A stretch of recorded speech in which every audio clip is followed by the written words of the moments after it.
Olá, bom dia a todos. Está começando agora mais uma edição do A Notícia de Frente. Hoje, terça-feira, dia 26 de março. E é claro, em primeiro lugar, sempre agradecendo pela honra da sua companhia. Aqui, a bancada da Notícia de Frente hoje, quase uma academia, né? Quase uma academia. Defesa de tese. O professor doutor Haroldo Arruda Júnior de um lado e do outro o imortal Lorenberg Alves. Vamos começar pela ordem. Imortal, você quer o quê? Né? Com certeza. Bom dia, professor Lorenberg. Bom dia, Lúcio Sorge. Bom dia, professor Bom dia. Haroldo. Bom dia, telespectador. É uma honra estar aqui, viu, Lúcio?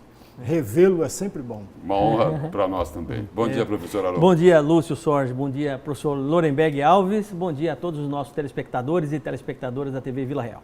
E a gente começa a edição de hoje destacando o seguinte: o presidente precisa descer do palanque, diz o vice-presidente da Câmara dos Deputados. Num forte recado ao governo, o vice-presidente Alan Santos, o vice-presidente da Câmara, Marcos Pereira, do PRB de São Paulo, diz que Jair Bolsonaro precisa descer do palanque e se colocar no papel de presidente, à frente do PRB e com forte ascendência sobre a bancada, que tem 31 deputados. Ele reclama da falta de atenção do governo com os parlamentares que não estão sendo recebidos nos ministérios. Aí a frase do vice-presidente da Câmara, abre aspas: o novo Brasil tem de começar de onde o Brasil estava dando certo, não do zero. Eles parecem que querem começar o Brasil do zero. Pois Eles querem fazer uma releitura. Ele reclama o seguinte, da falta de atenção do governo com os parlamentares. É isso? Tem alguma coisa a ver com cargos? Emenda, com cargos. Com cargos, com cargos, não é? Essa história é antiga, né, Lúcio? Essa história é antiga e todo governo, e eu havia comentado isso há uns dias atrás, de que historicamente no país nós temos um governo fraco e parlamento forte, né? E historicamente nós sabemos que o parlamento passa a funcionar quando, de certa forma, os seus desejos são atendidos, né? Os líderes de partidos acabam entrando num processo de negociação com o governo por conta de emendas, por conta de cargos e por aí vai. É uma mão lava a outra nessa história toda. E o Bolsonaro tem uma dificuldade muito grande de entrar nesse esquema, entrar nessa onda toda. E que se passagem a própria reforma da Previdência, em que perguntaram para ele assim, mas o senhor não está tendo governabilidade para poder aprovar a reforma da Previdência na Câmara Federal. Ele falou assim, mas o que mais eu preciso fazer para poder atender os desejos dos parlamentares? Certamente essa reforma da Previdência será remendada, será, né, complementada pelos parlamentares, mas eu não tenho absolutamente mais nada o que fazer, né? Ele tem uma dificuldade muito grande de governabilidade, de lidar com o parlamento, e isso é muito ruim, né? Diga-se de passagem, o próprio Twitter do Fernando Henrique Cardoso que disse exatamente isso, né? Que o governo ainda não entrou no trilho e não consegue trocar diálogo com uma certa prudência e com um certo traquejo político necessário para que as coisas do país voltem a crescer, né? E isso é no mínimo preocupante. Mas eu ainda acredito que a gente vai retornar ao caminho correto. Na própria prisão aí do ex-presidente Michel Temer, ficou muito claro isso que o professor Haroldo Arruda Júnior acabou de colocar, não é? Ao comentar a prisão, né, do ex-presidente que já foi solto, no dia de ontem, ele disse o seguinte, ele fez uma comparação lá, né, dizendo, olha, esse tipo de coisa aí acontece, corrupção, não é? O roubo do dinheiro público, esse tipo de coisa acontece aí pelo envolvimento de poder executivo, essas relações aí não tão republicanas, né? Entre legislativo e executivo. Podia ter falado qualquer outra coisa, né? Mas é o seguinte, foi uma fala, dá a impressão seguinte, de que era o Jair Bolsonaro candidato, não o Jair Bolsonaro presidente, que está lá com um monte de problemas com a Câmara Federal, especialmente com o presidente da Câmara, o Rodrigo Maia. Lúcio, você foi perfeito. Exatamente, existem algumas coisas que o parlamentar que o Jair Bolsonaro foi parlamentar durante 28 anos na Câmara Federal e quase um mandato inteiro como vereador da cidade do Rio de Janeiro, sabe muito bem que algumas frases, que o discurso do parlamentar é muito diferente do discurso de um presidente da República. Porque o discurso do presidente da República tem que ser equilibrado. E não agredir, não atacar, nada disso. Não usar, por exemplo, o Twitter para atacar o presidente da Câmara ou para responder uma acusação do presidente da Câmara. Não é essa a prerrogativa do presidente da República. Por outro lado, cabe ao presidente e não ao presidente da Câmara compor a sua base aliada. E aí começa o primeiro grande problema do governo Jair Bolsonaro, porque ele não consegue fazer uma ponte do seu governo com o Congresso Nacional.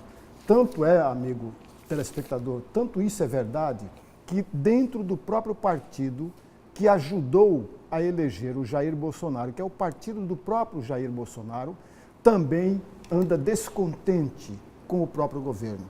Parte dos integrantes do PSL vem reclamando e reclamando muito.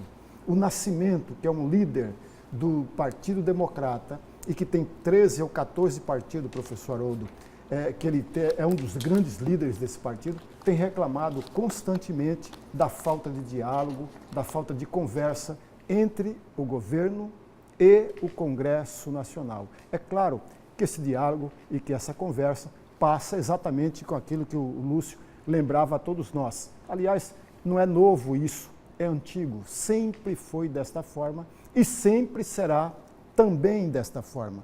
Porque, infelizmente, os nossos representantes no Congresso Nacional e os nossos representantes no Executivo não trabalham com proposta, não trabalham com ideias, mas trabalham com o toma lá, dá cá. As emendas liberadas por parte do governo, muito agora recentemente, de R$1 bilhão, é exatamente compra de votos.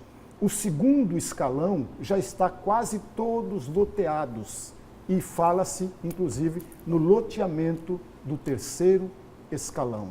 Além de tudo isso... Mas os parlamentares não estão satisfeitos com os cargos técnicos que foram colocados à disposição para eles. Eles não concordam com isso. Querem uma fatia mais gorda. É maior, né, Lúcio? Até para poder satisfazer cada um deles e satisfazer a sua chamada base aliada. Olha que é curioso, né? Base aliada não, base eleitoral. Base eleitoral. Ele nunca vai à base eleitoral, mas a frase é sempre norteada do discurso do parlamentar, querendo sempre mais, infelizmente, Lúcio. E aí, sem isso aí, porque esse é o modelo que funcionava e que vai continuar a funcionar. Porque se não funcionar, não tem reforma da Previdência, coisíssima nenhuma. É verdade. Não é isso? Exatamente é algo isso. que o Brasil necessita e muito, mas os parlamentares, se não tiverem os cargos que eles estão querendo, não tem reforma da Previdência, não tem a tal da governabilidade. Simples assim. Não é isso? Simples assim. O governo Bolsonaro... Ou seja, o Jair Bolsonaro vai dizer que não, vai bater o pé, mas vai ter de repente vai até tuitar lá alguma nova besteira, mas ele vai ter que abrir o balcão de negócios. Sem dúvida alguma. O governo Bolsonaro peca em dois pontos que são fundamentais. O que é um absurdo. Com certeza. Mas sem isso, ele não vai conseguir avançar nas reformas que precisam ser feitas. De jeito nenhum. Inclusive, até batendo um papo informalmente com o Antero, né, eu perguntei a Antero, eu estou achando que esse negócio da Previdência não vai sair, rapaz, porque do jeito que está aí, brigando com o Rodrigo Maia, né, brigando com o parlamento, e né, ele falou assim, Haroldo, eu acho muito difícil o parlamento, o Congresso Nacional aprovar essa reforma da Previdência na situação que está, do jeito que o governo está levando a coisa, né? E eu acho que tem coerência isso que ele está dizendo. O governo peca em dois pontos fundamentais de gestão, né? A construção da gestão pública é feita em dois pontos, a de governança e de governabilidade. Governança, o governo ainda não conseguiu achar uma forma administrativa ideal para que o governo pudesse desandar e fazer com que o país voltasse a crescer. Tanto é que estão tentando reler o que foi implementado, o número de ministérios, essa coisa toda, né? para se ter algo, né? O Paulo Guedes, inclusive, sugeriu, olha, temos que rever os padrões de governança, porque os nossos não estão funcionando muito bem, né? E governabilidade, nós estamos vendo aí que o governo tem uma dificuldade muito grande, não só o governo, mas principalmente o Jair Bolsonaro, o presidente da República, tem essa dificuldade por conta de enfrentamentos que, a meu ver, eu acho completamente desnecessários, né? Início de governo. Início de governo você não tem que enfrentar ninguém, ainda vai enfrentar o presidente da Câmara Federal, quer dizer, algo que beira, né, a insanidade, né? Porque não é por aí. Nós temos, historicamente, um parlamento forte e um governo fraco, mas o governo precisa aprender a negociar com o parlamento. E infelizmente, é isso aí. E o recado aqui do vice-presidente da Câmara Federal, ele ainda é um pouco mais duro do que a gente falou aqui. Ele diz o seguinte, que o mal-estar no Congresso hoje é generalizado e que as reclamações, olha só, acendendo a luz amarela, e que as reclamações lembram o governo Dilma Rousseff. E aí a frase dele, abre aspas, é muito parecido. Política é diálogo, é atenção, são gestos.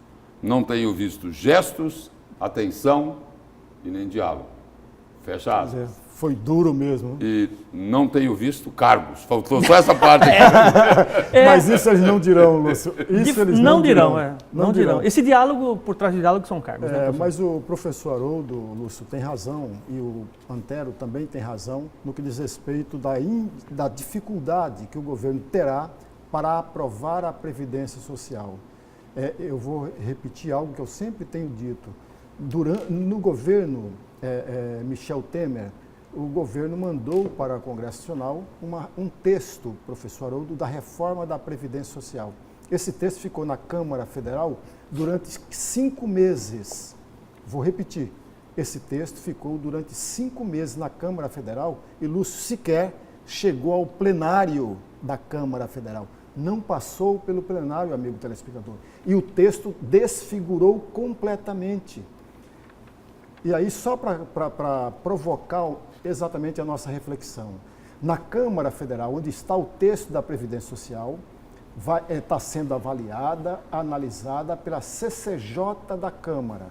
A CCJ precisa de 5 sessões, Lúcio. 5 sessões. E as sessões ainda não começaram. Depois da CCJ, vai para a Comissão Especial. Na Comissão Especial, são 40 sessões. E é exatamente nesse período que começam as emendas, que começam o tira daqui, aumenta dali, coloca uma vírgula a mais. É exatamente a discussão em torno do texto. E só depois é que irá para o plenário e aí, em seguida, irá para o Senado. E mesmo no Senado, que tem um tempo muito mais curto, porque existe apenas a CCJ e vai direto para o plenário, porque não tem a comissão especial no Senado, e a CCJ precisa de 30 dias, não são 30 sessões, são 30 dias o prazo no Senado, para depois ir para o plenário. Ou seja, há um percurso, mas um percurso muito grande, professor Haroldo. E nesse percurso, que é grande, muito grande, existem as barganhas, as negociações, sem falar de um outro detalhe. Não se pode perder de vista que quem pauta a sessão é o presidente da Câmara. Quem pauta a sessão no Senado é o presidente do Senado. Então não se pode brigar, Lúcio, de forma nenhuma com o presidente da Câmara e muito menos com o presidente do Senado. Sem dúvida. E só lembrar o seguinte, né? Abrir um parênteses aí para falar de Rodrigo Maia, né? Não se esquecer o seguinte, que ele chegou à presidência da Câmara dos Deputados com uma base muito parecida dos eleitores de um senhor que está lá em Curitiba, chamado Eduardo Cunha. Também tem isso. Tem. Né? E a coisa está tão complicada que até o deputado Nelson Barbudo, do PSL, que é um ferrenho defensor do presidente Jair Bolsonaro, ele diz o seguinte, todo esse quadro que está aí, não é? Olha, eu acho desnecessário esse atrito entre o Maia e o Bolsonaro, eu vejo com muita tristeza, não precisava desse atrito, o Brasil é maior do que isso, eu acho desnecessário essas colocações. E olha que Nelson Barbudo defende de forma assim, defende com unhas e dentes o presidente Jair Bolsonaro, que é do mesmo partido que ele. Ele já percebeu que o governo já não tem toda aquela credibilidade que tinha durante a campanha. E vem de um desgaste, infelizmente, crescente. Tanto é que defensores ferrenhos, como o próprio deputado Nelson Barbudo, já começou a fazer uma releitura, professor Lemberg, de algumas coisas, de algumas atitudes do próprio Jair Bolsonaro. A pessoa que tem o mínimo de consciência, o mínimo de inteligência, começa a refletir sobre as ações, começa a cair a ficha, né, e entender que as coisas não são tão fáceis assim como foram durante a campanha. E é preciso que se tenha traquejo. A verdade é que os parlamentares eles já devem ter convencionado o seguinte: olha, precisamos enquadrar Jair Bolsonaro. Se não perde... exatamente. Aliás, Lúcio, isso é tão verdadeiro que hoje, me parece que é hoje, que o presidente da República, Jair Bolsonaro, deverá encontrar com o grupo que ele chama de Núcleo do Planalto, Núcleo de Governo, que é formado pelo Paulo Guedes, pelo ministro Paulo Guedes, pelo chefe da Casa Civil, pelo secretário de Governo e pelo general Heleno. Esses quatro, professor Haroldo, esses quatro formam a cúpula de governo que o presidente da República sempre está em contato, sempre está ouvindo. É o que as pessoas costumam chamar de núcleo duro. Exatamente, exatamente isso. É a turma que decide, né? Isso, e essa turma já tem feito críticas e muito fortes e abertos com relação ao governo Jair Bolsonaro. O Bolsonaro tem dois grandes problemas, né? Que eu acredito que esses são que ele tem que trabalhar. Ele tem que trabalhar que, primeiro, ele tem que entrar como presidente, assumir a posição de presidente e não pegar e fazer enfrentamentos, a meu ver, completamente desnecessários. Esse é um fato, né? Para que ele tenha governabilidade, para que ele coloque o país dos trilhos, né? Precisa ter paciência, precisa saber ceder, ter flexibilidade para as coisas, né? Colocar a palavra certa na hora certa, para que não deixe o parlamentar que seja em uma situação desconfortável, né? Tem muita vaidade nesse universo, né? Como em tudo na vida. E o outro ponto são os filhos dele, Wannenberg, né? Se ele não der um limite para esses filhos dele, né? Esses caras podem criar situações completamente desequilibradas. E os fatos dos últimos dias, internamente, na Câmara Federal, olhando por esse aspecto aí, na Câmara Federal, deixaram o Rodrigo Maia muito mais forte do que ele já era. Muito mais forte. Muito mais forte. Muito mais Exatamente, forte do que ele já era. Aqueles parlamentares que até então tinham uma certa resistência ao presidente da Câmara, começam a apoiá-lo. Eles estão vendo que o adversário está do outro lado. Está do outro lado, exatamente. Não é isso? Exatamente. O Nery Geller, o líder da bancada federal de Mato Grosso aqui, ele coloca algo muito parecido com o que o professor Lemberg tinha dito agora há pouco. Olha, o Rodrigo Maia está sendo firme, tudo bem, né? Isso é eu que digo, não é o Nery Geller. Que o sogro dele foi preso numa operação, junto lá com o ex-presidente. Mas aí o Nery Geller coloca, o Rodrigo Maia está sendo firme e está trabalhando bastante, mas existe uma desarticulação completa no Congresso Nacional. Olha aí, Nery Geller, líder da bancada federal aqui de Mato Grosso, com o mesmo discurso do vice-presidente da Câmara, que nós falamos aqui agora há pouco. Exatamente. Do PRB, bispo licenciado da Igreja Universal, né? É o Marcos Pereira. Marcos Pereira. Então, é o mesmo discurso. E aí, Nery Geller arremata dizendo o seguinte: o pessoal do presidente, a base do governo, precisa deixar o palanque, sair das redes sociais e trabalhar.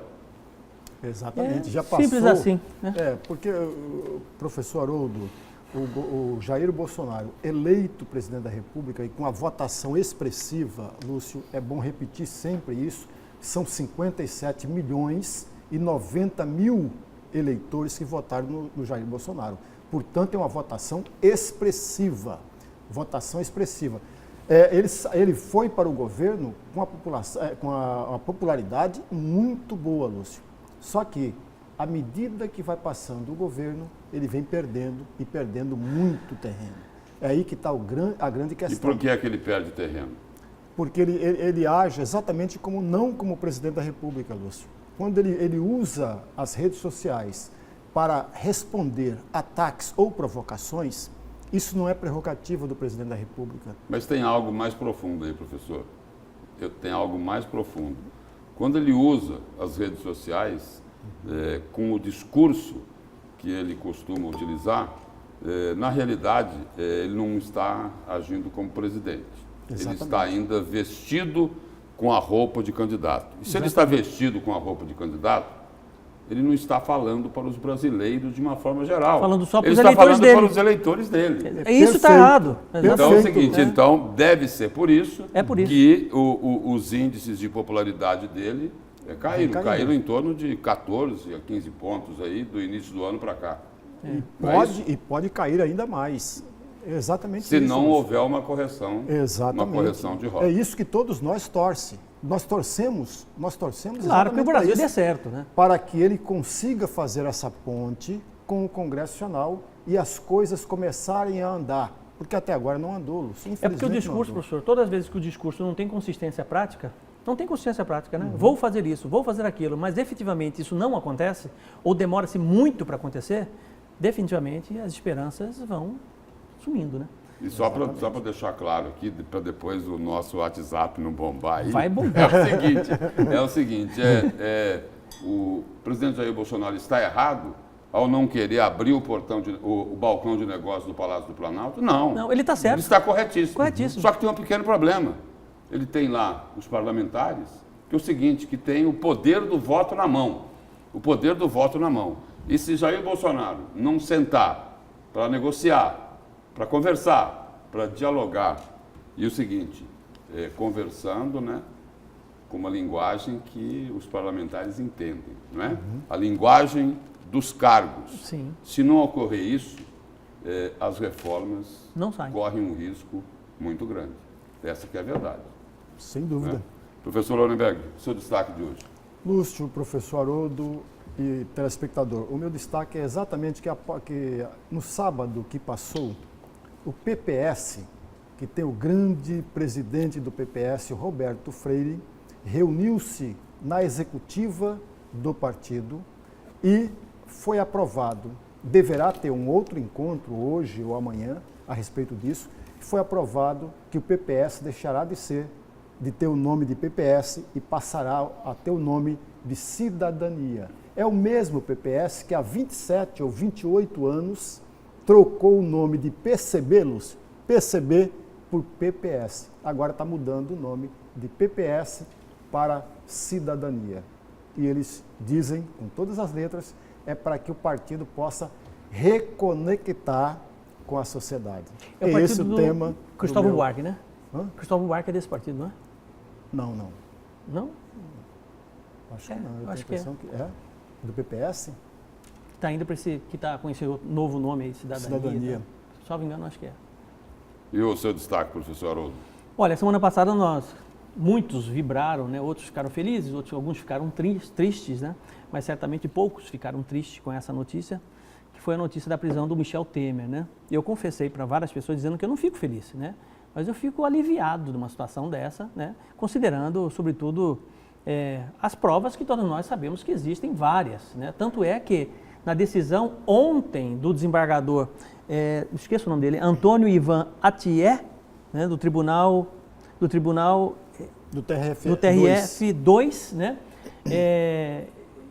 Pelo que eu entendi, a justificativa dele, a tese dele, a justificativa dele para a soltura do Michel Temer foi que existem provas, mas ainda não existem convicções das provas. Eu achei interessante isso, né? Existem provas, mas não existem ainda as convicções das provas. E por esse motivo o desembargador acabou soltando Michel Temer. Mas o meu assunto não é esse. O assunto é que a investigação que levou à prisão do Michel Temer também complicou a vida de um ex-senador, ex-governador do estado de Mato Grosso, que é muito conhecido todos nós, que é do ex-senador e ex-ministro da Agricultura, Blairo Maggi. Você vai saber por quê hoje no programa. É isso. O que é que aconteceu com ele? Então, eu vou falar que as investigações esbarraram nele, né? Com essa prisão do Michel Temer, as investigações acabaram chegando, inclusive, no Blairo Maggi, né? E eu vou falar onde é que chegou essa investigação. Isso tem a ver lá com o final do governo Dilma Rousseff? Isso. Antes do impeachment? Antes do impeachment. E aí com o início do governo Michel Temer. Exatamente, isso. Para reacomodar a turma que, segundo o Ministério Público Federal, eram sócios no esquema de assalto aos cofres públicos. É por aí, né, professor? Exatamente, é por aí, né? A quadrilha continuou do mesmo jeito, né? Com a Dilma ou sem a Dilma. Bom, vocês vão saber o que eles aprontaram para poder fazer essa maracutaia toda, né? Como você colocou aí, a princípio aí existiu uma informação no final de semana de que o caso aí do ex-presidente Michel Temer iria ser analisado amanhã, quarta-feira, não é?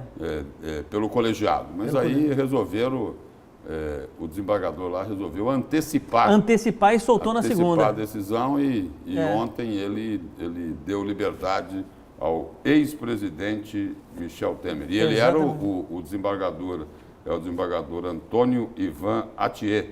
Ele era o relator do habeas corpus dos advogados de Michel Temer que contestaram o decreto de prisão do juiz Marcelo Bretas da 7ª Vara Federal do Rio de Janeiro.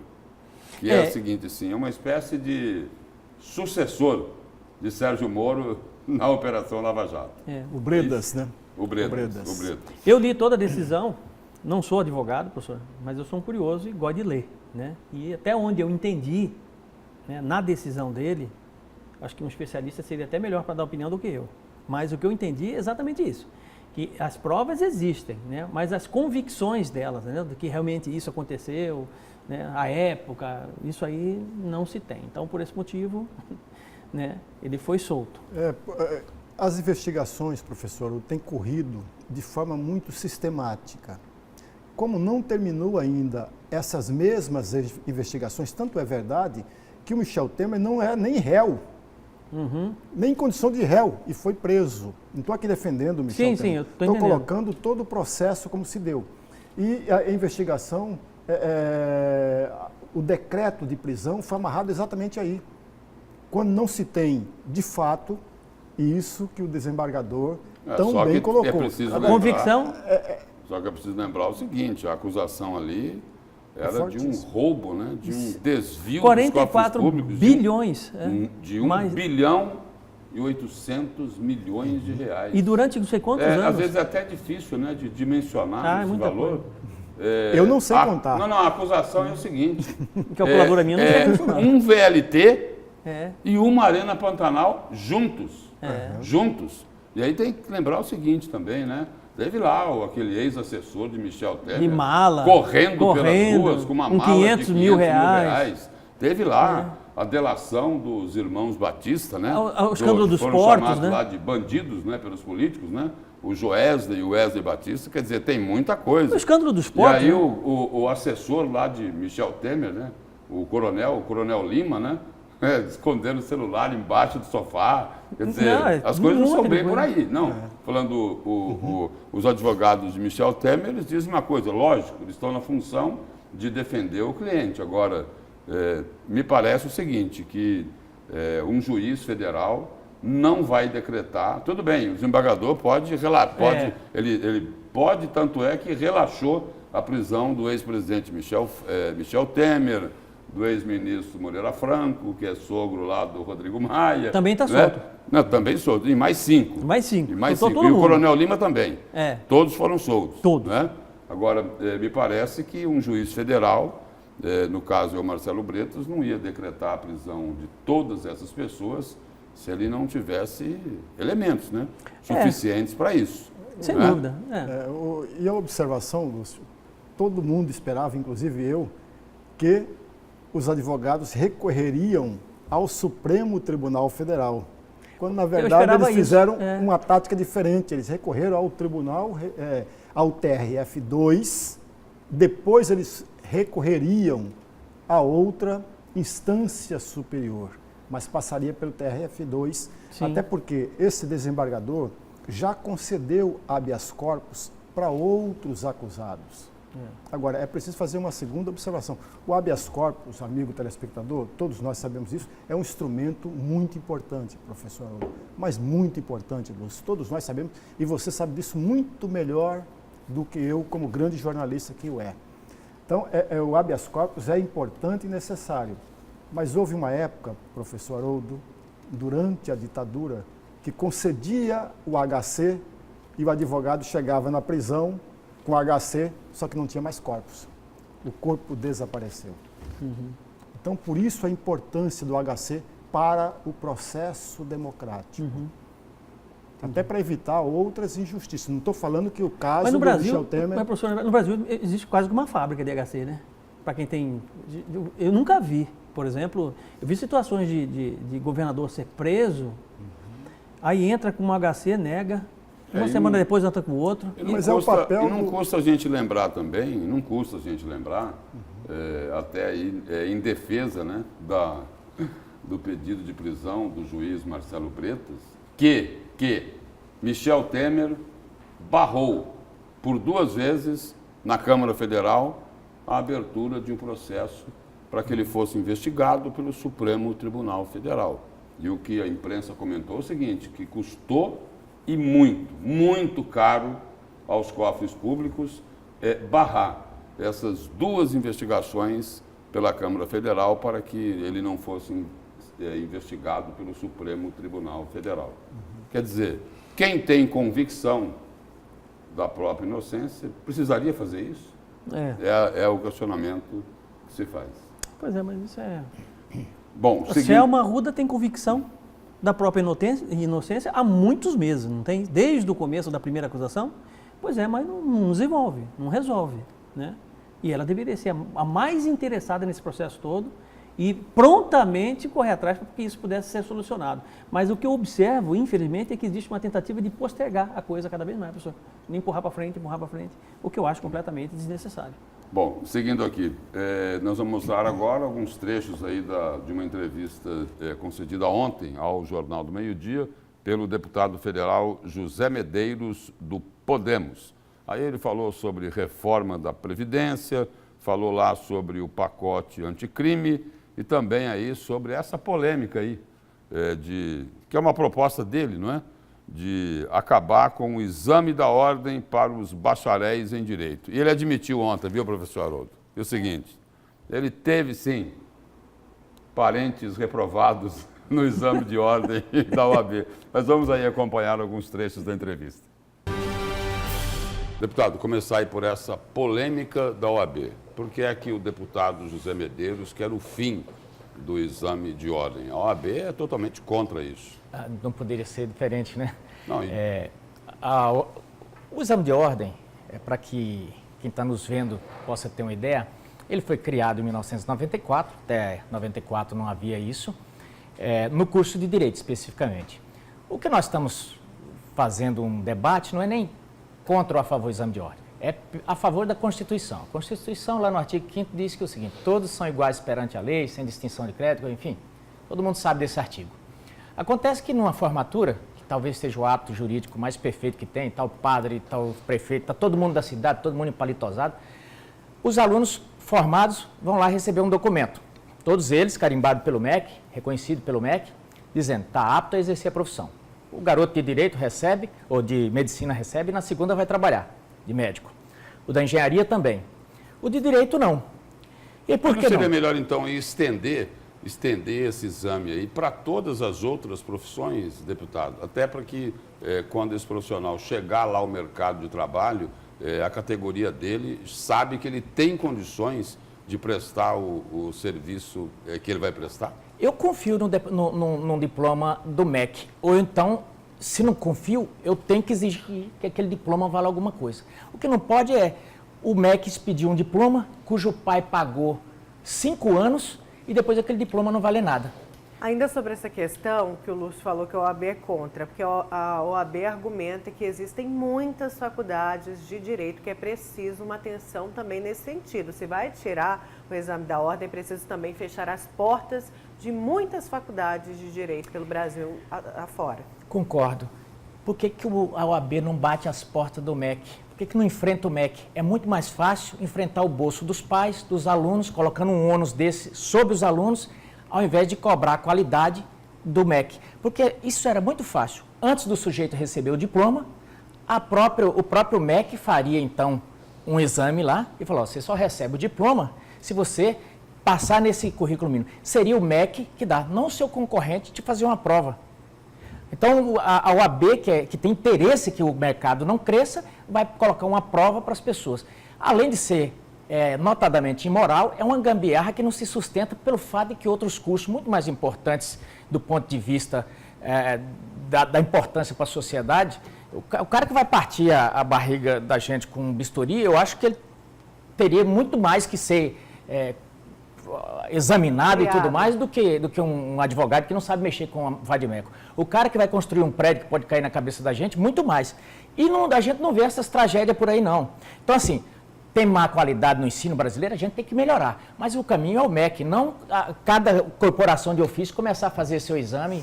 Eu acho um absurdo isso. Reunião que a bancada federal teve, a bancada federal, os senadores também de Mato Grosso tiveram com o governador do estado para decidir sobre a destinação do dinheiro das emendas para a saúde. Vai para os municípios? Como que ficou acordado ali, deputado? Olha, o acordo feito ano passado, que essas emendas não é dessa bancada agora. Né? As emendas da bancada passada, foi feito o acordo com o governador eleito, então, ele mostrou as dificuldades que o governo do estado estava. Também ponderou-se que se repartir para os municípios vai ficar um quinhãozinho para cada um, nem vai resolver o problema dos municípios nem do estado. Então ficou acordado que a gente mandar esse valor todo para o estado. Então, acordado não é caro e é isso que ficou combinado. Deputado, indo lá para a reforma da Previdência, o que é que vai acontecer com esse projeto aí que é tão importante para o país em função aí dessa rota de colisão do presidente da Câmara, Rodrigo Maia, e do presidente Jair Bolsonaro? Vai comprometer um pouco, não vai? Lúcio, a grande preocupação, muito obrigado por essa pergunta, é que todo mundo, o mundo hoje está com uma liquidez imensa, muito dinheiro sobrando no mercado internacional. Só que esse dinheiro só vai para um país onde eles virem segurança de lastro financeiro. Né? Se eles verem que o país não vai estar solvente, eles não põem o dinheiro ali. E o Brasil, um dos sinais que os investidores querem é, se a gente resolver esse problema da Previdência, eles já derrama investimentos aqui. Aí vem empresa e aí gera emprego, essa coisa toda. Mas o que acontece? Todos os governos, os últimos 3 governos que passaram por lá, tanto Lula, quanto Dilma, quanto Temer, todos eles disseram, precisa fazer a reforma da Previdência. Mas quando passam para a oposição, já começam a dizer, não, a Previdência é superavitária. Mas o pior não é isso, nós estamos num momento em que não tem mais tempo. Hoje, ou a gente faz agora, ou ano que vem já não está pagando aposentados. Pois é, só que a relação entre Rodrigo Maia e o governo Jair Bolsonaro vai dificultar, não essa aprovação que o senhor fala, né? É muito importante, principalmente para movimentar o dinheiro aqui no país. Aí o filho de Jair Bolsonaro coloca lá na rede social, olha, o que é que o Rodrigo Maia está tão insatisfeito, o que é que aconteceu? Quer dizer, isso daí é um complicador, não é? Olha, nós estamos, desde quinta-feira, conversamos com o Rodrigo e nós estamos, assim, os vice-líderes... Tentando apagar o incêndio. A gente está assim, nós não estamos colocando nenhum pingo de gasolina nisso, porque a gente quer que isso venha para as 4 paredes, a gente sente, porque não é o interesse do Maia, não é o interesse do Bolsonaro, do Carlos ou de ninguém. É a nossa vida, é o salário dos aposentados, que se a gente não arrumar isso agora, o ano que vem já não paga. Então, já vai ser muito difícil, unido, aprovar esse negócio. Imagine se houver qualquer... E a prisão do ex-governador e ex-ministro Moreira Franco colocou um pouquinho mais de gasolina nesse incêndio?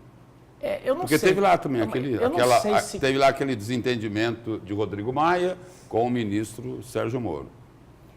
Eu não sei. O Rodrigo é muito experiente. Por conta do pacote anticrime. Eu não posso avaliar, porque o Rodrigo é muito experiente. Ele nasceu ali no berço do pai, o Maia, né? Então é possível que não tenha contaminado, não, porque está tarimbado, né? Se fosse um neófito e tal, de repente se abalava. Bom, esses aí foram alguns trechos aí da entrevista do deputado federal José Medeiros ao Jornal do Meio-Dia de ontem. Não estava incluído aí nesse trecho, mas ele, como nós falamos aqui agora há pouco, ele admitiu que nesse caso aí da polêmica do exame de ordem da OAB, ele teve sim parentes que não foram aprovados no exame da ordem. Lúcio, Que é algo bem polêmico, né? bem polêmico, inclusive foi um dos temas de destaque meu aqui no programa Notícia em Frente, acho que na semana passada ou retrasada, né, com relação a essa questão do exame da OAB. E eu pontuei da seguinte forma, eu não vejo necessidade, se está ruim, se não está funcionando, se não está medindo nada, né, enfim, melhora, dá uma aperfeiçoada na questão da prova da OAB, né. Tem uma coisa que me incomoda bastante, professor Lemberg, que nessa prova não se faz avaliação de retórica, né? De oratória, né? De oratória seria a palavra mais correta, né? Enfim, então eu acho que acabar definitivamente seria uma posição muito radical. Eu acho que um aperfeiçoamento da prova, né? Englobando exatamente essa questão da oratória, eu acho que seria mais prudente e mais cabível. E alguma colocação, professor? Sobre isso? É só uma pequena observação, Lúcio, e não é uma opinião a respeito, mas é só para reflexão. A OAB faz o exame 3 vezes ao ano. Esse é um ponto de nossa reflexão. O segundo ponto é a preservar o mercado, a reserva de mercado. Então, não é interesse da própria OAB ter um número muito grande de profissionais. A terceira e última, que não é a terceira, mas é a mais importante, é uma pergunta que todos nós devemos fazer. O exame, de fato, mede conhecimento do aluno? Ou melhor, o exame, de fato, mede conhecimento daquele que conquistou durante 5 anos o diploma jurídico? É essa que é a pergunta que todos nós devemos fazer. E nós vamos agora ao nosso intervalo comercial e a Notícia de Frente volta daqui a pouquinho.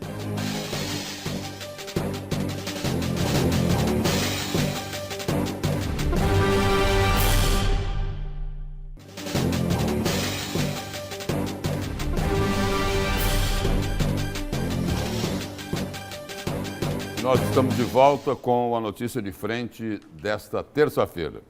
Estado não pode parcelar aposentadorias e pensões, diz o Tribunal de Justiça. O Poder Judiciário decidiu que o governador Mauro Mendes não poderá mais parcelar as aposentadorias e as pensões dos servidores. E a decisão aí é do último dia 21 de março. O desembargador Luiz Carlos da Costa acatou o requerimento do Sindicato dos Delegados de Polícia de Mato Grosso, pedindo que a autoridade apontada como coatora se abstenha de proceder ao parcelamento dos proventos de aposentadoria e de pensões.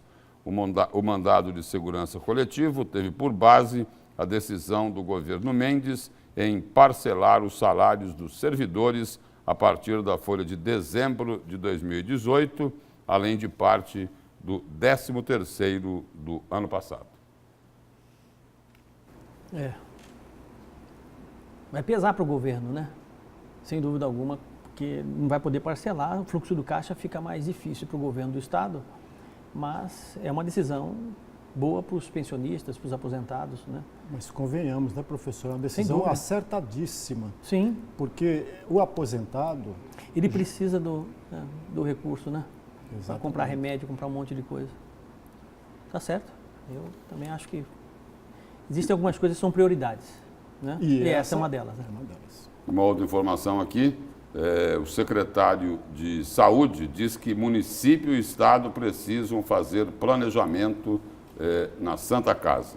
Uma audiência pública realizada na manhã desta segunda-feira para debater a situação da Santa Casa de Misericórdia, o secretário de Saúde, Gilberto Figueiredo, afirmou que o estado está disposto a ajudar o município, mas que não pode interferir por ser competência de Cuiabá resolver o problema. E o secretário coloca que o ministro foi bem enfático ao dizer que não vai mandar dinheiro, o ministro da Saúde, no caso, Mandetta. Luiz Carlos Mandetta, se não tiver um planejamento bem elaborado pelo governo do estado e município.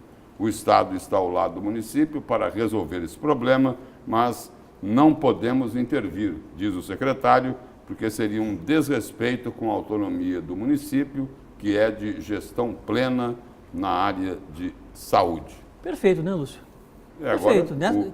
O mais difícil já conseguiram. Quer dizer, teoricamente, professor Lemerck, já conseguiram que é a questão de um recurso a mais para a Santa Casa, né? Ok. Agora, o que é que você vai fazer com esse recurso? É preciso que você tenha um planejamento de gestão. Isso é fato. Ninguém vai botar dinheiro numa instituição que está aí, que ninguém sabe como é que foi feito. Apesar do preso dizer o seguinte, olha, nós fizemos e não tem problema nenhum de abrir o caixa da Santa Casa para mostrar o que nós fizemos. A Santa Casa sempre teve um saldo negativo, sempre a despesa foi maior do que a receita, não importa, né? Tá? Ninguém está querendo julgar aqui a honestidade ou desonestidade do presa e da sua gestão, não é isso, não estou colocando isso em questão. Eu estou colocando, independente da Santa Casa e do gestor que estava lá, é que a Santa Casa apresenta problemas, isso é fato, é notório da sociedade, e que precisa ter esses recursos para que as coisas comecem a andar novamente. O ministro Mandetta ainda deixou claro o seguinte, é como dar dinheiro para a Santa Casa nesse exato momento, sem um planejamento de gestão, é como dar dinheiro para um drogado, Lúcio. Esse foi o termo que ele utilizou. Ele vai queimar todo o dinheiro com drogas. Né? Quem utilizou isso? O Mandetta. Me parece que foi a senadora Selma Arruda. Não, ela repetiu o que ele falou. Ela repetiu o que ele falou, é isso? Ela repetiu o que ele falou. Né? Acabou usando esses termos aí, repetindo o que o ministro da Saúde, Mandetta, tinha falado. E tem razão. Eu também me posicionei dessa forma. Eu não vou dar dinheiro para ninguém que não tem planejamento. Né? Mas eu acho que essa questão da Santa Casa, ela se desenrola e resolve essa semana ainda, viu, Lúcio? Eu sou otimista por natureza, mas eu acho que do jeito que está indo, eu acho que vai resolver muito rapidamente. Mas como o secretário Gilberto Figueiredo colocou, é o seguinte, olha, sem plano de ação não tem dinheiro. Não tem dinheiro. Foi o que o ministro da Saúde falou. Certo. E está correto, né? Corretíssimo. Ele quer saber o seguinte, quanto é que se deve? E quanto é que vai precisar ser liberado? E depois, como é que vai funcionar? Pois é. Vai continuar do mesmo jeito? É isso. O que o ministro está exigindo é o seguinte, é que depois tenha uma gestão eficiente, transparente, competente, para que os problemas que existem hoje não voltem a se repetir. Lúcio, eu me lembro muito bem nesse programa que, porque o governo, uma luta da Santa Casa para receber algum dinheiro. Eu lembro como se fosse ontem isso, né?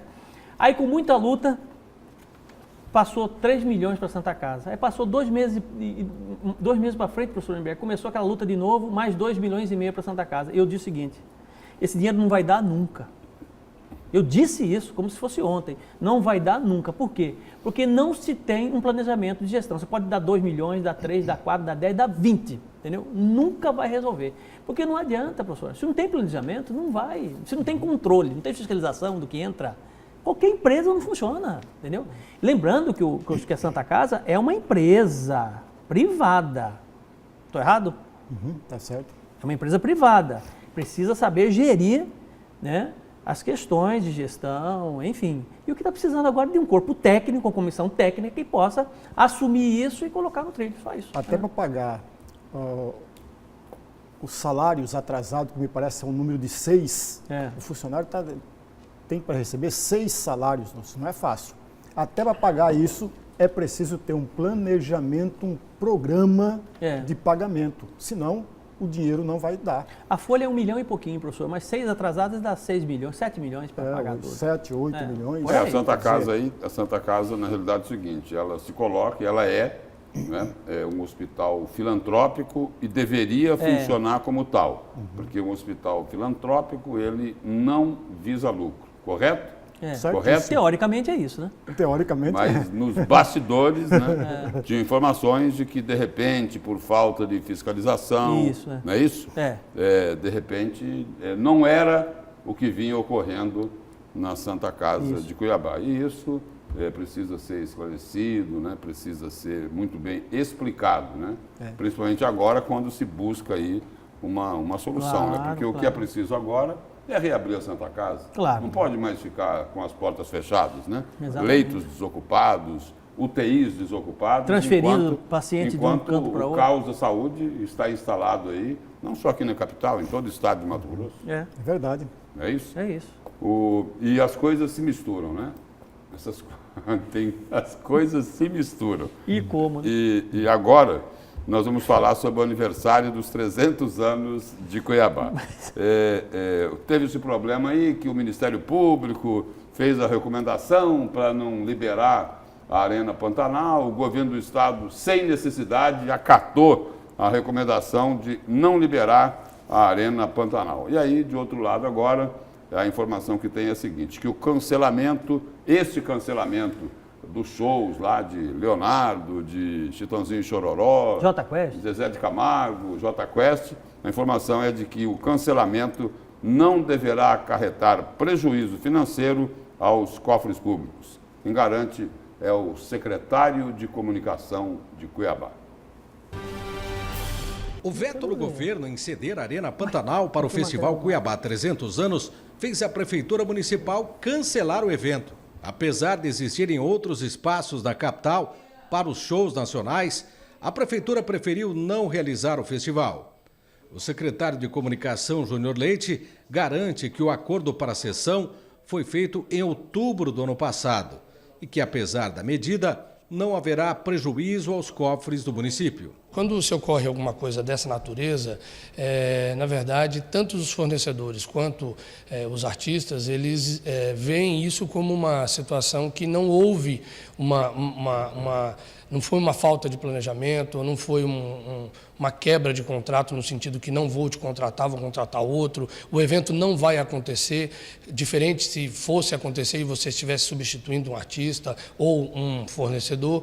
Então, conversamos já com todos os fornecedores, todos entenderam a situação e, em absoluto, não há nenhum prejuízo para a Prefeitura de Cuiabá. Questionado sobre um evento substituto, o secretário disse que a programação ainda está sendo planejada e que o anúncio será feito de forma oficial pelo prefeito Emanuel Pinheiro. Nós já contactamos com alguns patrocinadores que já estão sensibilizados com essa situação esporádica e que já se prontificou, inclusive, em continuar com a ajuda que ele já havia se comprometido. Portanto, teremos uma programação muito menor, com um custo, evidentemente, muito menor.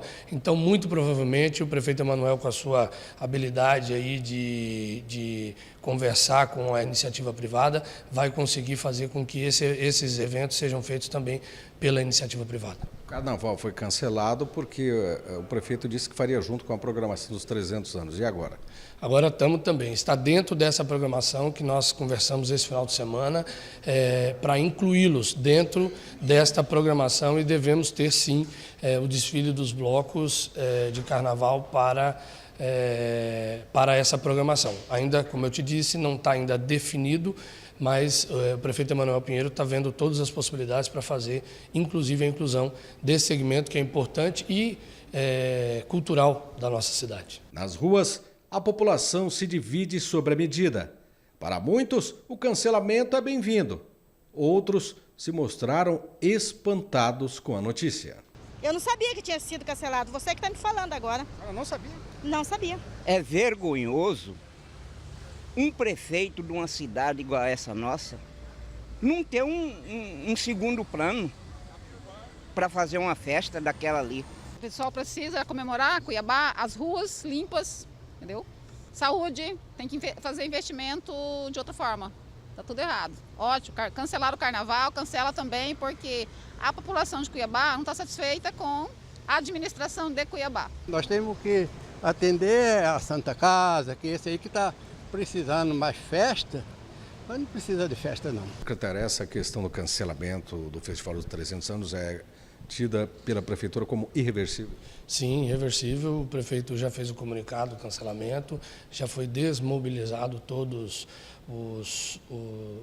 toda a logística que estava sendo programada para ser feita e a partir de agora, página virada, e agora vamos programar, né, aquilo que é possível dentro desse curto espaço do tempo que nós temos até o aniversário de Cuiabá, fazer uma grande programação regional, local, onde o cidadão cuiabano poderá sim fazer a comemoração do aniversário de Cuiabá. O que está definido nesse sentido? Na verdade, nós nos reunimos esse final de semana já, o prefeito Emanuel Pinheiro, a secretária dos 300 anos, o secretário de Cultura também, onde nós estamos programando algumas situações, estamos vendo a viabilidade disso em virtude de datas, liberação de equipamentos e também de artistas regionais, onde a gente possa fazer aí uma programação a contento. Ainda não está nada definido, o prefeito Emanuel Pinheiro está pegando todas as informações e possibilidades para aí sim decidir o que será feito no dia 8 de abril, onde a gente comemora os 300 anos da capital. E aí só falta chegar a um denominador comum. Afinal de contas, a Arena Pantanal é multiuso ou não? Pois é. Uma boa pergunta. Deveria ser, né? Mas eu isso? acho que nem a prefeitura contava com essa coisa intangível no final, na reta final aí, por conta do Ministério Público, né? Eu acho que a prefeitura fez tudo o que podia fazer. O que é mais importante? Vamos olhar para frente. O que é mais importante? Primeiro, a migração de recursos, né? Os patrocinadores que iam patrocinar o evento na Arena vão acabar patrocinando esse novo evento, vou dizer dessa forma, né? Dia 8, dia 9, no aniversário de Cuiabá. Isso é um ponto extremamente positivo. Diga-se de passagem, não vai ter dinheiro público, pelo menos até onde eu entendi, né? Você vai ter dinheiro da iniciativa privada patrocinando esse evento, né? E o segundo ponto, que eu acho interessantíssimo, que é a coisa de se fazer um aniversário mais barato, né? Com custos muito menores do que aquilo que teria feito lá na Arena Pantanal. E a população fazendo cobranças aí. Cobranças, também. Que, olha, falta limpeza. Precisamos de uma cidade melhor, né? Santa Casa Aberta. Mais limpa, Santa Casa Aberta, né? Bom, depois de Blairo Maggi, professor Haroldo e professor Lorenberg, chegou a vez de Lula. Blairo Maggi aí foi precursor, porque na semana passada nós falamos sobre isso aqui. E a notícia é a seguinte, do portal UOL. A defesa do ex-presidente Luiz Inácio Lula da Silva pediu que o Superior Tribunal de Justiça anule a condenação do petista no processo do apartamento triplex do Guarujá e envie o caso, sabe para onde? Tribunal Eleitoral. Vai virar moda isso, você vai ver. O pedido foi baseado na decisão recente do STF, do Supremo Tribunal Federal, de enviar à Justiça Eleitoral processos que envolvem crimes comuns, como corrupção, quando esses crimes estão associados a crimes eleitorais, como o Caixa 2. E a defesa de Lula diz que a denúncia do MPF, Ministério Público Federal, cita que parte dos valores de propina supostamente recebidos pelo PT teriam destinação eleitoral, como o financiamento de campanhas. Isso aqui acabou se transformando numa grande polêmica, porque esta decisão aí do Supremo Tribunal Federal contribui muito para jogar assim uma pá não, né? Um caminhão de cal na Operação Lava Jato, né? Cabe duas pequenas observações, professor Haroldo, diante disso. Vamos retomar a última decisão do Supremo Tribunal Federal, que por 6 votos contra 5, decidiu de que os crimes de corrupção ligados ou conectados com a questão eleitoral fosse parar ou continuar dentro da Justiça Eleitoral. Esta foi a decisão do Supremo Tribunal Federal, que é amparada pela legislação eleitoral e pela própria Constituição. Se não me falha a memória, no artigo 109 da Constituição Federal, fala exatamente disso. Então, Só que a Justiça Eleitoral não tem instrumentos, não é isso? É isso. Para apurar esses crimes. Exatamente. Então, o Supremo não pisou na bola nesse aspecto, professor Haroldo. Sim. Porém, é preciso discutir o seguinte: a Justiça Eleitoral está estruturada o suficiente para julgar estes casos? Olha... Mas se a Justiça Federal, eu questiono esse pisou na bola. Por quê? Se for lá ao pé da letra, tudo bem. Agora, a apuração desses crimes não vem sendo feita lá pela Justiça Federal, seja de Curitiba ou do Rio de Janeiro, onde se concentram aí a maior parte desses casos. Quer dizer, a Justiça Federal vem fazendo isso. com competência, com seriedade e utilizando tecnologia que a Justiça Eleitoral não tem. E aí eles resolvem tomar uma outra decisão, tudo vai lá para a Justiça Eleitoral. E aí acontece isso aqui, o ex-presidente Lula pedindo para anular a sentença dele para ele ser julgado lá pela Justiça Eleitoral. E é o seguinte, aí vai vir um caminhão de gente atrás dele. Só que tem aí a segunda observação que eu vou fazer.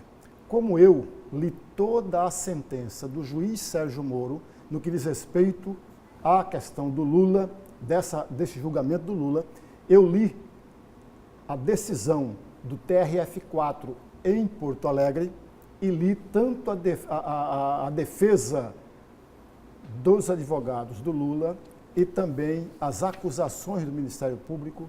Eu digo com toda clareza, a questão do julgamento do Lula, do triplex, não tem nada a ver com a questão eleitoral. Portanto, está fora da questão eleitoral. O triplex, professor Haroldo, é propina dada para o presidente da República. Ele não pensava em vender o triplex para poder pagar dívida de campanha. Portanto, não tem nada a ver com o jogo eleitoral, não tem nada a ver com a eleição. Portanto, esse pedido por parte dos advogados, a meu juízo, Lúcio, faz parte da regra da magia dos advogados. Usar essa aprovação por parte do Supremo para argumentos, mas não tem fundamento nenhum. Não vão perder a oportunidade, né, professor? Não, eles vão fazer sempre. Todos os clientes aí da Lava Jato vão dizer que o crime deles foi o Caixa 2. Foi o Caixa 2. Todos eles vão fazer isso. Não é o caso, repito, amigo, não é o caso da condenação do Luiz Inácio Lula da Silva na questão do triplex. Não tem nada a ver com a questão eleitoral. E nós continuamos falando de crime, não é, professor Haroldo Arruda Júnior? Sim. No seu destaque de hoje. Meu destaque de hoje, que você vai me ajudar nesse destaque, entendeu? Você está sabendo muito, acho que é mais que eu, entendeu? Mas vamos lá. Nós tivemos na semana passada a prisão do Michel Temer por questões de propina, né? Um volume considerável aí no governo Temer, e envolvendo uma grande empresa, a Engevix, que já é conhecida da Lava Jato, né? Enfim, e durante essas investigações todas, chegaram à conclusão de que um personagem, uma pessoa muito conhecida no estado do Mato Grosso, que foi ministro da Agricultura, Blairo Maggi, também faria parte dessa quadrilha, né? Como, professor, logo que houve o impeachment da Dilma, né, essa quadrilha já estava instalada e, de certa forma, já recebia muito dinheiro, mas recebia muito dinheiro a turma do PT recebia muito dinheiro, estava aparelhada por cargos, né, pelo PT, né, de certa forma. Mas logo que houve o afastamento da Dilma, essa quadrilha, a missão do PP, que é o representante máximo do partido, era Blairo Maggi, era justamente eliminar com todos os petistas que estavam fazendo parte dessa propinagem junto à Engevix, né, e colocar pessoas do seu interesse nisso tudo, segundo as investigações. E Blairo Maggi acabou sendo apontado aí nessas investigações como chefe de quadrilha, e o cargo de ministro, inclusive, foi um cargo negociado nessa história toda, né? E, enfim, Blairo Maggi fica cada vez mais numa situação complicada, tanto é que também está pedindo para que os processos dele sejam encaminhados para a Justiça Eleitoral, que eu acho que é uma brecha que os advogados estão vendo aí para poder, né, amenizar a situação complicada do senador Blairo Maggi. Então, lá atrás, quando a gente vê assim, quando a gente ouvia falar, porque o Blairo Maggi acabou dando declarações aí de que não vai mais participar da política, está abandonando da política, né? Você passa a observar que as questões não eram só políticas, né?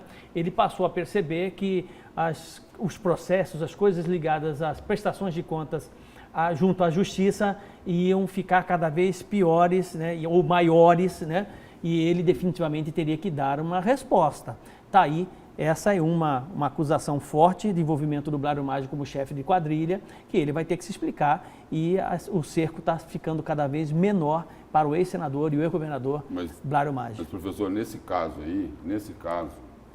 não tem uma acusação do Ministério Público Federal contra o ex-ministro Blairo Maggi. Não. O que o Ministério Público Federal, os procuradores, os 11 procuradores do Rio de Janeiro citaram, é de que, depois do impeachment da ex-presidente Dilma Rousseff, o governo Michel Temer, que se instalou em agosto de 2016, teria tomado ali medidas para que o esquema de corrupção continuasse. E que teria ali feito um novo loteamento de ministérios. Por exemplo, o PP de Blairo Maggi ficou com agricultura, que Blairo Maggi assumiu, com saúde e com a presidência da Caixa Econômica Federal.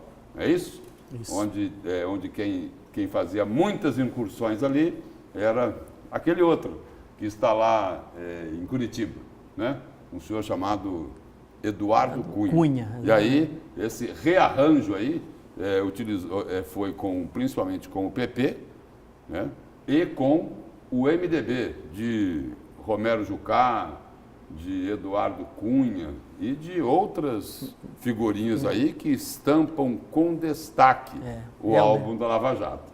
É isso? Então, a colocação que o Ministério Público Federal fez do Rio de Janeiro foi essa, sem ter feito uma acusação direta a Blairo Maggi. Tanto é que na operação aí que culminou com a prisão do ex-presidente Michel Temer, que já foi solto, né?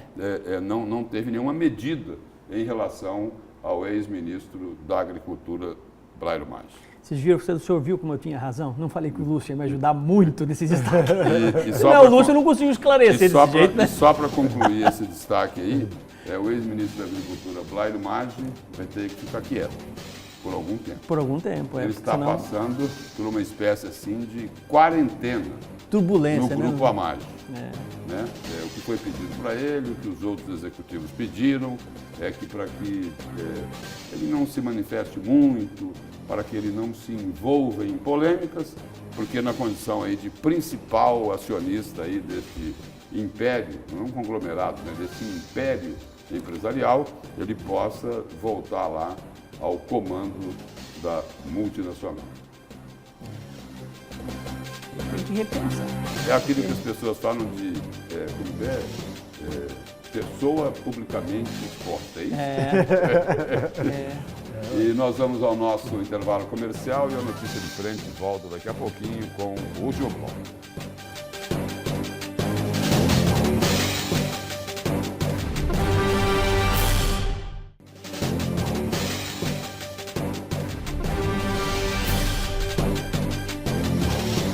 Nós estamos de volta agora com o último bloco da Notícia de Frente desta terça-feira. E voltando aqui a falar sobre a Santa Casa, professor Haroldo e professor Lorenberg. Diretor revela que dívida da Santa Casa é de 100 milhões de reais. Essa reportagem aqui é da Vivian Lessa e foi postada no final da tarde de ontem no portal Gazeta Digital. Fechada há 15 dias por falta de recursos, a Santa Casa de Misericórdia de Cuiabá tem uma dívida acumulada de aproximadamente 100 milhões. Desse valor, aproximadamente 9 milhões são com funcionários que já estão há 6 meses sem receber salários. Outros 9 milhões de dívidas somam com o grupo ou com o corpo médico do hospital, considerando 1 ano de serviços prestados. E de acordo com o diretor administrativo do hospital, Daniel Pereira, a falta de conversa com a Prefeitura de Cuiabá atrapalhou a obtenção de recursos junto ao Ministério da Saúde. 100 milhões aí, a conta, hein? É um novo pronto-socorro, né? 100 milhões de reais. Um novo pronto-socorro. É uma dívida que inviabiliza qualquer iniciativa, né, Lúcio? A não ser que tenha dinheiro não podiam chegar nesse ponto, né? A situação que é isso, rapaz? 100 milhões de reais. Ao ponto que chegou. Né? Não podiam. Bom, e agora... Aí vão dizer que chegou nesse ponto porque o governo não repassou, porque a prefeitura não repassou o recurso, sabe? Né? Aí começa a justificar o injustificável. Né? Mas professor Haroldo, Lúcio, é só uma pequena observação, e aí eu posso estar até enganado a respeito disso. A Santa Casa, como qualquer um outro hospital filantrópico, recebe recursos públicos. Deveria qualquer recurso que viesse para a Santa Casa ou para outro hospital filantrópico ser acompanhado paulatinamente, fiscalizado e a contrapartida desse recurso, Lúcio. Não tem cabimento, professor Haroldo, é uma opinião muito particular a respeito disso, não tem cabimento você jogar dinheiro público numa empresa privada. É necessário, imprescindivelmente, de que haja a contrapartida. Não tem sentido, Lúcio. Se é uma empresa pública, tudo bem, mas não é uma empresa pública, é uma empresa privada. Se vem uma emenda, não importa o valor, da Câmara, da bancada federal para a Santa Casa, tem que ser fiscalizada para ver até que ponto isso de fato está sendo gasto. E qual é a contrapartida do próprio hospital, Lúcio? É isso que eu entendo, e por conta disso, tanto o governo federal, quanto a bancada federal, e o governo do estado e a prefeitura têm culpa de todo esse processo de endividamento da Santa Casa. Bom, e a gente vai continuar falando de dinheiro, e de muito dinheiro agora. O nosso assunto é o empréstimo que o governo do estado está fazendo com o Banco Mundial e vai precisar da autorização da Assembleia Legislativa. O deputado do PT, Lúdio Cabral, falou com a nossa equipe sobre o assunto e a repórter Sêmia Mauad tem outras informações. O deputado estadual Lúdio Cabral apresentou o requerimento convocando a presença, então, do secretário de Fazenda, Rogério Galo. A intenção é esclarecer o empréstimo que o governo do estado quer fazer no valor de 250 milhões de dólares ao Banco Mundial. Nós recebemos na quarta noite a informação de que o estado iria buscar uma operação de crédito junto ao Banco Mundial para quitar aquela dívida do Bank of America.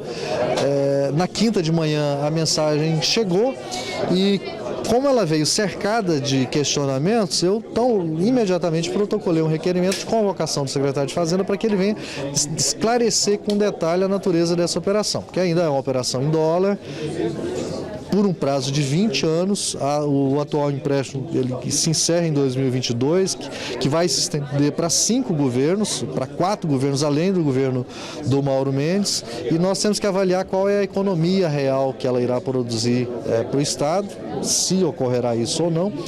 E uma outra preocupação adicional, essa é uma preocupação muito pessoal minha.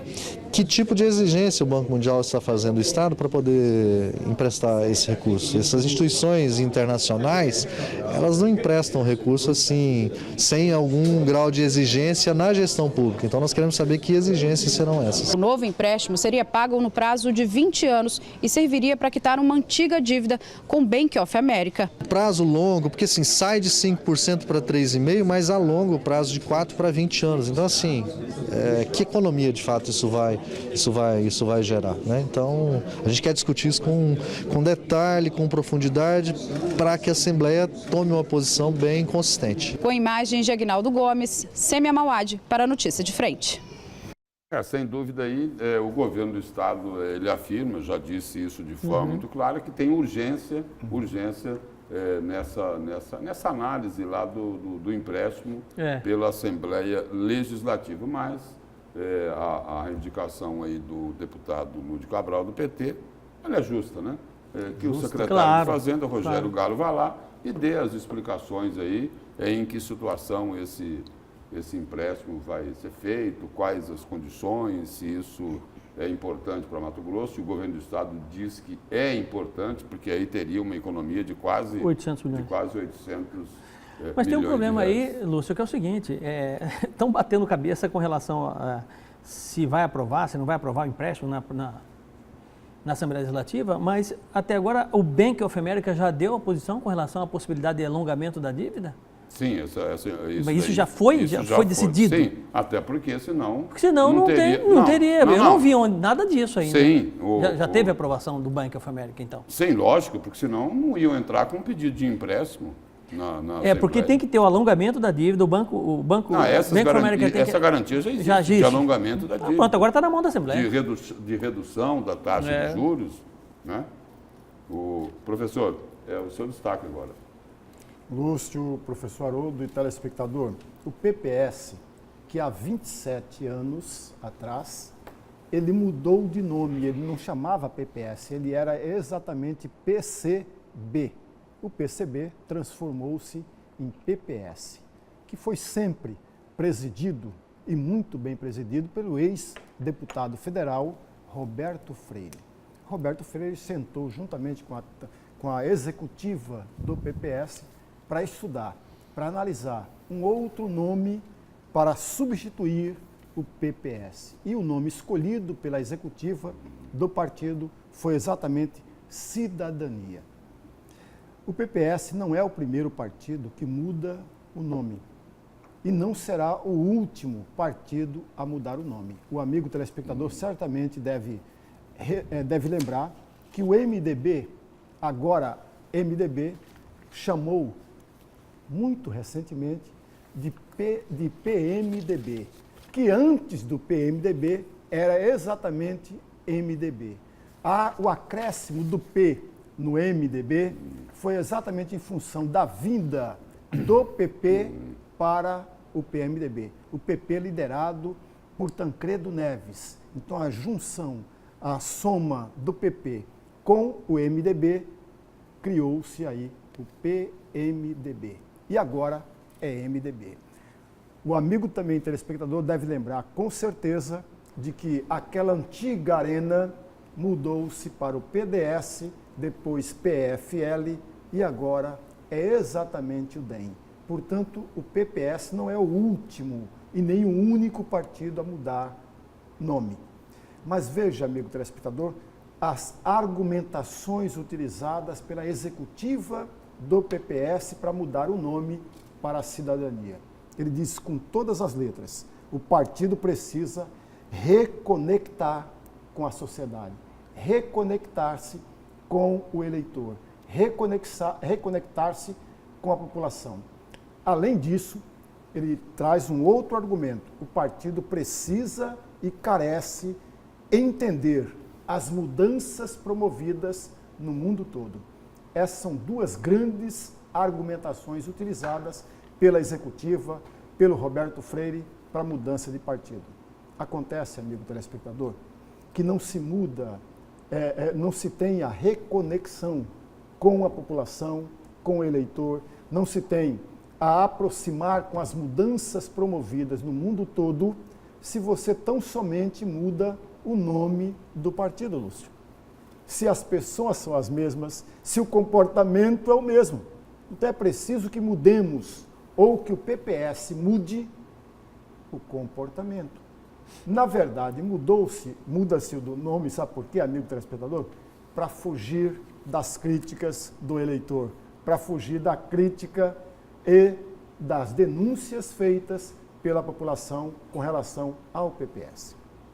Muito bem, professor. E a gente, antes de encerrar aqui o Notícia de Frente dessa terça-feira, destacando aqui o seguinte: juíza aprova substituição de prisão de ex-secretário por doação de carne bovina. O senhor está rindo por quê, professor? Não entendi o motivo do sorriso. Bom, eu também tinha vontade de rir. O senhor começou primeiro.